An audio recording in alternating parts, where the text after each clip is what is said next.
সাধনদা যেটুকু জিজ্ঞেস করো তা মোটামুটি বিক্রি করলে কত কি পাওয়া যাবে অ্যাপ্রক্স যেটু?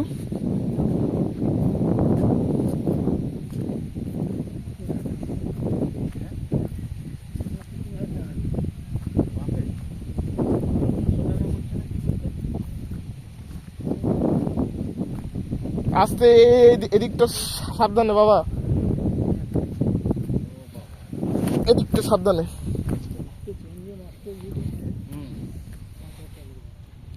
ধরবো নাকি? জেঠু আসতে সাবধানে। ও জেঠুকে বলতে হবে না, জেঠুতে এখানে থাকে। ওই তো ওই তো ওই তো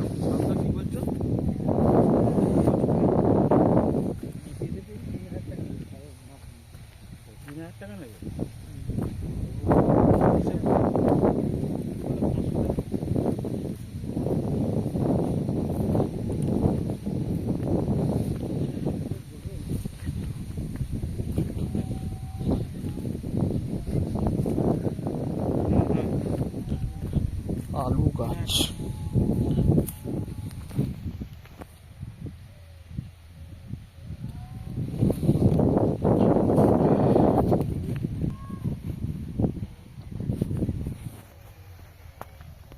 এটা চাল।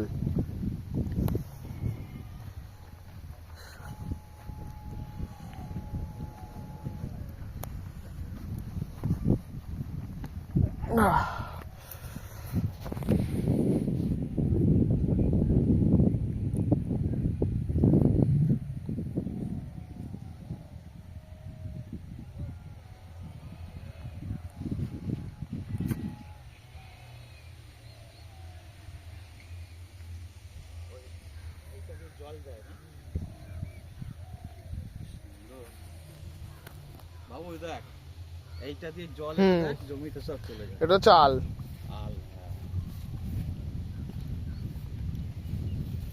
কোনটা গো?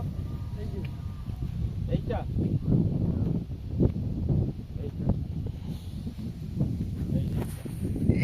এইটা হচ্ছে 9.5 টাকা।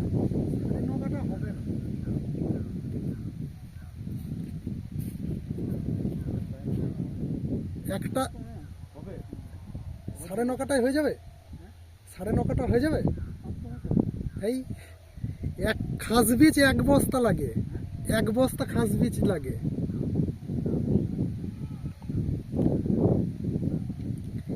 আর 1 বস্তা খাস বীজে আপনার খুব জোর হলে 6 থেকে 6.5 কাটা জমি হয়, ওর বেশি হয় না।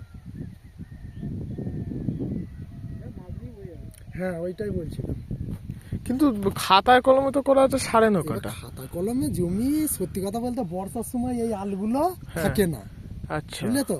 আচ্ছা, বর্ষাতে ভেঙে যায়, ট্রাক্টর ওঠে তো ভেঙে যায়, দিয়ে আবার বাঁধা হয়। এবার এদিক ওদিক হিসাব মতো এদিক ওদিক হয়ে যায়। আবার এই ভিতে কাটে হয়, এরম করে জমি কমে কোনো দিকে ঢুকে যায়, কোনো দিকে। এই ধরুন না, এই জমিটার এই যে আলটা, এই আলটা মাপলে দেখা যাচ্ছে এইখান দিয়ে এরকম সোজা হবে, কিন্তু আলটা এরকম বেঁকে চলে যাচ্ছে। বুঝলে তো? এরকম চলে যায় ফালতু। আচ্ছা দাদা, ধরো এবার ধরো দেখা গেল যে হিসাব করে 9.5 কাটা, তখন আমরা হিসাব করে আমাদের জমিটা ঠিকঠাক পার করে দেবে তো? যদি 9.5 কাটায় মানে থাকে, তাহলে পুরো মেপে যেখান দিয়ে হবে বার করে দেবে। এই আলটা জমি দেখো, এই আলটা দেখো এর মধ্যে কিন্তু টান করলে এইখান দিয়ে হবে। হ্যাঁ এরকম ভাবে ঢুকে গেছে। আচ্ছা, বুঝলে তো?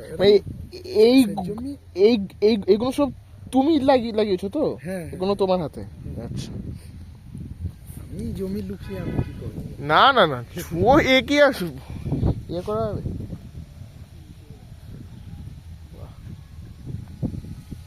এই দিক থেকে ঘুরে এইটা হচ্ছে, আচ্ছা এরম ভাবে পুরো।